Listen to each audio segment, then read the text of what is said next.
Hi friends, அனைவருக்கும் வணக்கம். எல்லோரும் எப்படி இருக்கீங்க ஃப்ரெண்ட்ஸ்? நல்லா இருக்கீங்களா? இந்த வீடியோவில் ரொம்பவே சாஃப்டான நார்த் இந்தியன் ஸ்டைலில் சூப்பரான சப்பாத்தி எப்படி செய்கிறதுன்னு சொல்லி பார்க்கலாம். சப்பாத்தி நார்த் இந்தியன் ஸ்டைலில் பார்த்தீங்கன்னா ரொம்ப அதிகமான வகையில், அதாவது இப்போ சவுத் இந்தியன் ஸ்டைலில் எப்படி இட்லி தோசையோ அந்த மாதிரி நார்த் இந்தியன் ஸ்டைலில் சப்பாத்தி பரோட்டா இந்த மாதிரியெல்லாம் ரொம்ப ஃபேமஸாக இருக்கும். நிறைய ஃப்ரெண்ட்ஸ் கமெண்ட்ஸில் சொல்லியிருந்தாங்க, நார்த் இந்தியன் சைடில் ரொம்ப சாஃப்டாக சப்பாத்தி எப்படி செய்கிறதுன்னு சொல்லி. இன்றைக்கி நம்ம எப்படி செய்கிறதுன்னு சொல்லி பார்க்கலாங்க. முதல்ல கோதுமை மாவு தேவையான அளவுக்கு எடுத்துக்கலாம். எவ்வளோ வேணாலும் நம்ம எடுத்துக்கலாம். ஒரு பாத்திரத்தில் கொட்டிக்கிட்டு அதில் கொஞ்சமாக சால்ட், உப்பு, ஒரு அரை ஸ்பூன் போல் சர்க்கரை சேர்த்துருக்கேன். நான் மாவு கொஞ்சமாக தான் எடுத்திருக்கேன். இதில் ஒரு 1/4 ஸ்பூன் உப்பு சேர்த்துட்டு கொஞ்சம் தண்ணி ஊற்றி இதை நல்லா இப்போ பிசைய போகிறோம். நிறைய பேர் பால் சேர்த்தா சாஃப்டாக வருமா, தயிர் சேர்த்தா சாஃப்டாக வருமா, அந்த மாதிரியெல்லாம் கேட்பாங்க. அந்த மாதிரியெல்லாம் எதுவுமே இல்லை ஃப்ரெண்ட்ஸ். நீங்கள் இதை சேர்த்தா சாஃப்டாக வரும் அப்படின்றது கிடையாது. மாவை நம்ம பிசைகிற அந்த பதம் தான் சப்பாத்தியை சாஃப்டாகவும் நல்ல உப்பியும் நல்ல மிருதுவாக இருக்கிறதுக்கானது நம்ம பிசைகிறதுல மட்டும்தான் இருக்குது. இதை இந்த மாதிரி நல்லா கொஞ்சம் கொஞ்சமாக தண்ணி தெளித்து முதல்ல நல்லா இந்த மாதிரி கையில் பிசைஞ்ச மாதிரி அப்படியே நம்ம பிணையணும். இப்படி பாருங்கள் நான் எப்படி செய்கிறேன்னு. எல்லாத்தையும் ஒன்றா சேர்த்து ஒரே இடத்துல வச்சு அமுக்கி முதல்லையே தேய்க்கக்கூடாது. முதல்ல கொஞ்சம் கொஞ்சமாக தண்ணி ஊற்றி இந்த மாதிரி பாருங்கள், இன்னும் கொஞ்சம் ஈரப்பதம் தேவைப்படுது. கையில் இந்த மாதிரி தெளித்து கையில் பிசைஞ்ச மாதிரி இந்த மாதிரி வச்சு அழுத்தி அதுக்கப்புறம் நம்ம பிசைஞ்சு இதை தேய்க்கணும். நம்ம சேனலில் ஏற்கனவே நம்ம அப்லோட் பண்ணியிருந்தோம். மாவு மிக்ஸி ஜாரில் போட்டு கையில் பிசையாமல் அப்படியே செய்கிறது எப்படின்னு சொல்லி. அது ஒரு சிலருக்கு கையில் ப்ராப்ளம் இருந்தால், இல்லை வயசானவங்க செய்ய முடியல, அந்த செஞ்சு தான் ஆகணும், அந்த மாதிரி டைமில் செய்கிறதுக்காக தான் அதை பண்ணியிருந்தோம். அதுலேயும் நீங்கள் செய்யலாம். அதுவும் ரொம்ப சூப்பராக சாஃப்டாக வரும். ஆனால் பொதுவாகவே சப்பாத்தி இந்த மாதிரி தான் நார்த் இந்தியன் சைடில் செய்வாங்க. கையில் மாவை வச்சு இந்த மாதிரி நல்லா பிசைஞ்சு பாருங்கள். முதல்ல நல்லா இப்படி அழுத்தணும். அதுக்கப்புறம் மாவு எடுத்து இப்படி தேய்க்கணும். இந்த மாதிரி தான் நம்ம மாவு நல்லா பிசையணும். இப்போ இன்னும் கொஞ்சம் கெட்டியாக இருக்குது. இதை கையில் இருக்கிறத அப்படி தட்டி விட்டுட்டு இன்னும் கொஞ்சம் கையில் நம்ம தண்ணி போட்டுக்கிட்டு தேய்க்கணும். இப்போதைக்கு எல்லாத்தையும் இந்த மாதிரி முதல்ல நல்லா பிசைஞ்சிக்கலாம். பாருங்கள், இந்த மாதிரி சுற்றி எல்லா பக்கம் மாவு ஒட்டி இருந்ததெல்லாம் நம்ம அப்படியே இதுக்குள்ளே ஒட்ட வச்சு இந்த மாதிரி நல்லா இப்படி அழுத்தி பிசையணும். இதில் நம்ம இன்னும் கொஞ்சமாக தண்ணி சேர்க்க வேண்டியிருக்கு. இப்போ பார்த்திங்கனாலே தெரியும், நல்லா ஹார்டாக இருக்குது. இப்போ கடைசியில் கையில் கொஞ்சம் மாவு ஒட்டுது. இப்போ நம்ம ஒரு கொஞ்சமாக தண்ணி ஊற்றி இதை இந்த மாதிரி கையில் நல்லா எல்லா பக்கமும் படுற மாதிரி வச்சு அதுக்கப்புறமா நம்ம இதை அந்த ஈரப்பதத்தோடு இந்த மாவை பிசையணும். இப்படி செய்யும்போது கையில் கடைசியாக முடிச்ச அப்புறமா நிறைய மாவு அப்படியே ஒட்டிக்கும். அந்த மாதிரி ஒட்டாது. முதல்ல நம்ம நல்லா கொஞ்சம் கெட்டியாக இருக்க மாதிரி பிசைஞ்சிட்டோம் இல்லையா? இப்போ கொஞ்சமாக கையில் தண்ணி போட்டு நம்ம அந்த தண்ணியை வச்சு இந்த மாதிரி பிசையலாம்.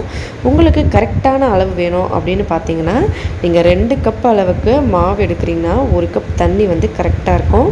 இது நம்ம ஏற்கனவே மிக்ஸி ஜாரில் போட்டுட்டு மாவு ரெடி பண்ணும்போது செஞ்சுருந்தோம். அந்த மெத்தட் தான். இப்படி கொஞ்சமாக பாருங்கள். இப்போ கையில் சுத்தமாக மாவே ஒட்டலை. எல்லா மாவுமே இந்த மாதிரி இந்த டவுலையே ரெடியாகி வந்துருச்சு. இப்போ மாவு பிசைஞ்சாச்சு. ஆனால் இப்போ தான் நம்ம இதை இந்த மாதிரி வச்சு நல்லா இந்த மாதிரி கையில் ஓட்டை பண்ணி அதுக்கப்புறம் இப்படி நல்லா அழுத்தி பிசையணும். ஒரு 2லேருந்து 5 நிமிஷம் வரைக்கும் இந்த மாதிரி நல்லா பிசைஞ்சிட்டு இதை அப்படியே வச்சுருங்க. ஒரு 1/4 மணி நேரத்துலேருந்து அரை மணி நேரம் இதை அப்படியே வச்சுட்டு அதுக்கப்புறமா நீங்கள் சப்பாத்தி செஞ்சிங்கன்னா ரொம்ப ரொம்ப சாஃப்டாக இருக்கும். அதோட கொஞ்சம் நேரம் வச்சு நீங்கள் சாப்பிட்டிங்கன்னா கூட இந்த சப்பாத்தியோட அந்த சாஃப்ட்னஸ் அப்படியே இருக்கும். நார்த் இந்தியன் சைடில் இப்படி தான் செய்வாங்க. இப்படி நம்ம இந்த பிசைகிறதுல தான் அந்த சப்பாத்தி சாஃப்டாக வரதுலே இருக்குது. நீங்கள் தயிர் சேர்க்கணுமா, பால் சேர்க்கணும், எண்ணெய் சேர்க்கணும், அந்த மாதிரியெல்லாம் எதுவுமே கிடையாது. நீங்கள் இந்த மாதிரி முடித்த அப்புறமா கடைசியில் இப்படி நல்லா எல்லா பக்கம் மாவு வச்சு இப்படி நல்லா தேய்க்கணும். இப்படி தேய்ச்சி நல்லா பிசையணும். பாருங்கள், இந்த மாதிரி ஒரு 5 நிமிஷம் போல் இந்த மாதிரி செஞ்சிட்டிங்கன்னா இந்த மாதிரி நல்லா சாஃப்டாகி வந்துடும் மாவு. பாருங்கள் எவ்வளோ சூப்பராக இருக்குன்னு. இப்போ இதை நல்லா ஒன்றா சேர்த்து அப்படியே வச்சிடலாம். கொஞ்ச நேரம் கழித்து நம்ம பார்க்கலாம். செய்கிறதுக்கு ஒரு அரை மணி நேரம் வச்சிட்டோம்னா நல்லாயிருக்கும். மாவை இந்த மாதிரி ஒரு 1/4 மணி நேரம் போல் வச்சுட்டு இப்போ நம்ம செய்ய ஆரம்பிக்கலாம். இந்த மாதிரி கையில் மாவு வந்து ஒரு ரவுண்டு ஷேப்பில் இந்த மாதிரி நீளமாக உருளையாக பண்ணிவிட்டு சின்ன சின்னதாக நம்ம கையில் வந்து கட் பண்ணி அதை நல்லா பிரட்டி வச்சுக்கிட்டோம்னா தேய்க்கிறதுக்கு ரொம்ப ஈஸியாக இருக்கும். இந்த மாதிரி பண்ணிக்கணும்.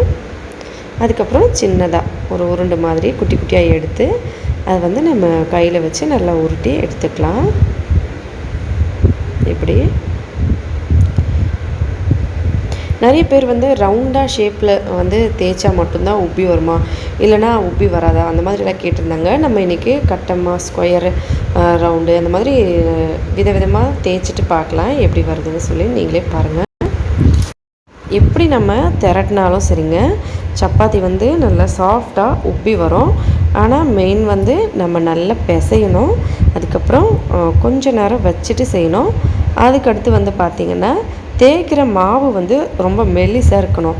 எந்த அளவுக்கு மெல்லிசாக இருக்கோ அந்த அளவுக்கு சாஃப்டாகவும் நல்ல உப்பியும் வரும். ரொம்ப சூப்பராகவும் இருக்கும். டேஸ்ட்டும் ரொம்ப ரொம்ப நல்லாயிருக்கும். சப்பாத்தி சாப்பிட்றதுனால நிறைய பிரச்சனைகள் எல்லாம் உடம்புல வரதை சரி பண்ணலாம். அதெல்லாம் என்னென்னு தெரிஞ்சுக்கணுன்னா மறக்காமல் கமெண்ட்ஸில் சொல்லுங்கள். கண்டிப்பாக அப்லோட் பண்ணுறோம். முதல்ல அடுப்பு மேலே ஒரு தவா வச்சுக்கலாம். எந்த மாதிரி தவாவாக இருந்தாலும் பரவாயில்ல. இது வந்து நான்ஸ்டிக் தான், ஆனால் ரொம்ப பழசு. அது வந்து தேஞ்சு போயிடுச்சுனால இப்போ அடுப்பு மேலே வச்சு நம்ம செஞ்சுக்கலாம். அடுப்பு மேலே வச்சுட்டு நம்ம முதல்ல தேய்ச்ச இந்த சப்பாத்தியை வச்சுக்கலாம். போட்டுட்டு கொஞ்சமாக 2 சைடு வேகணும். சப்பாத்தி வந்து நார்த் சைடில் ரொம்பவே டிஃப்ரெண்ட்டான விதத்தில் செய்வாங்க. ஒன்று பார்த்திங்கன்னா ஒரே தடவையாக 5, 6 வச்சு சுட்டுட்டு திருப்பி திருப்பி போட்டு வெளியே எடுத்து வச்சு எல்லாத்தையும் ஒன்றா வச்சு சுட்டு எடுக்கிறது. அந்த மாதிரி ஒரு மெத்தட் இருக்குது. இன்னொன்று வந்து இந்த மாதிரி செய்கிறது. இன்றைக்கி நம்ம நார்மலாக எப்படி செய்கிறதுன்னு சொல்லி பார்க்கலாம். ஒரே தடவையாக 5, 6 செய்கிறது, அதெல்லாம் எப்படி செய்யணும்னு சொல்லி தெரிஞ்சுக்கணுமா, நீங்கள் கமெண்ட்ஸில் சொல்லுங்கள். கண்டிப்பாக அப்லோட் பண்ணுறோம். அதோட வேறு மாதிரி டிஃப்ரெண்ட்டான சப்பாத்திலாம் எப்படி செய்வாங்கன்னு சொல்லி தெரிஞ்சுக்கணுனாலும் சொல்லுங்கள். கண்டிப்பாக அப்லோட் பண்ணலாம். இப்போ பாருங்கள், இந்த மாதிரி கொஞ்சம் கொஞ்சம் நல்லா கொஞ்சம் கலர் சேஞ்ச் ஆகி வந்த உடனே இந்த மாதிரி சப்பாத்தி சுடுறதுன்னு கடையில் விற்பாங்க. இதுக்கு பேர் செக்கா. இதை வந்து இந்த மாதிரி வச்சு அடுப்பில் வச்சு இப்படி காய்ச்சி எடுக்கணும். இது வந்து நம்ம வச்சுருந்த சப்பாத்தி மேலே வந்து அப்படியே உப்பி வரும். அதுக்கப்புறமா திருப்பி போட்டு இன்னொரு சைடு சும்மா லைட்டாக காட்டினோம்னா அதுவும் உப்பி வந்துடும். இதே மெத்தடில் தான் நம்ம செய்யணும். நம்ம இப்போ இன்னொன்றையும் செஞ்சு பார்க்கலாம். அதே மாதிரி மாவு நம்ம பிசைகிறத வச்சும் கொஞ்சம் நேரம் வச்சுட்டு செய்கிறதுனாலையும் ரொம்பவே சூப்பரான சாஃப்டில் வரும். நீங்கள் ட்ரை பண்ணுங்கள். ரொம்ப நேரத்துக்கு அப்படியே இருக்கும், ரொம்ப சாஃப்டாகவே. இப்போ இன்னொன்று வந்து நம்ம செஞ்சு பார்த்துடலாம். திருப்பி போட்டு நீங்கள் வந்து கொஞ்சமாக ரொம்ப நிறைய இடத்துல அப்படியே வெந்து மொத்தமாக மேலே எலும்பக்கூடாது. சும்மா கொஞ்சம் எலும்புற மாதிரி நான் காமிக்கிறேன். இந்த கோதுமை வந்து நாங்கள் வீட்டிலையே ரேஷன் கடையில் வாங்கி கழுவி சுத்தம் பண்ணி வெயிலில் காய வச்சு அரைச்ச கோதுமை மாவு. நீங்கள் கடையில் வாங்குகிற எந்த கோதுமை மாவுனாலும் வேணாலும் செஞ்சுக்கலாம். இந்த மாதிரி கொஞ்சமாக பாருங்கள், கொஞ்சம் ஒரு இடத்துல குட்டி குட்டி பபிள்ஸ் மாதிரி வருது. இந்த இடத்துல தான் நம்ம செய்யணும். இப்படி செய்யும் போது நல்லா உப்பி இந்த மாதிரி வரும். பாருங்கள், இது கட்டமான சப்பாத்தி. ஸ்கொயர் சைஸில் இருந்து அதனால் சூப்பராக உப்பி வந்துடுச்சு பாருங்கள். இது வந்து பார்த்திங்கன்னா நம்ம தேய்க்கும் போது ஒரு இடத்துல மடித்த மாதிரி ஆகிடும். அந்த மாதிரியே செஞ்சது. இதுவும் அதே மாதிரி தான் நம்ம செய்ய போகிறோம். சும்மா லைட்டாக கொஞ்சம் உப்பி வந்த அப்புறமா அதுக்கப்புறம் நம்ம இதில் வச்சு இந்த மாதிரி செய்யும்போது சூப்பராக வந்துடும். நீங்களும் ட்ரை பண்ணி பாருங்கள் ஃப்ரெண்ட்ஸ். நான் இதை வந்து கொஞ்சம் ஸ்பீடு வந்து இந்த இடத்துல கொஞ்சம் ஸ்பீட் பண்ணியிருக்கோம். இல்லைனா வீடியோ ரொம்ப லென்த்தாக போயிடுது. அதனால் இது வந்து சப்பாத்தி செய்கிறதுக்காக கொஞ்சம் தூரமாக சந்து வச்ச மாதிரி இருக்கும். இந்த மாதிரி கடையில் விற்பாங்க. இன்னொன்று வந்து காய்கறிகள்லாம் வச்சு சுடுறதுக்காக இருக்கும். அது வந்து ரொம்ப கிட்ட இருக்கும். இது பார்த்திங்கனாலே தெரிஞ்சிருக்கும், கொஞ்சம் தூரமாக இருக்குது. இதே போல் எல்லா சப்பாத்தியும் செஞ்சு எடுத்துடலாம். ரொம்பவே சூப்பரான சாஃப்டான சப்பாத்தி.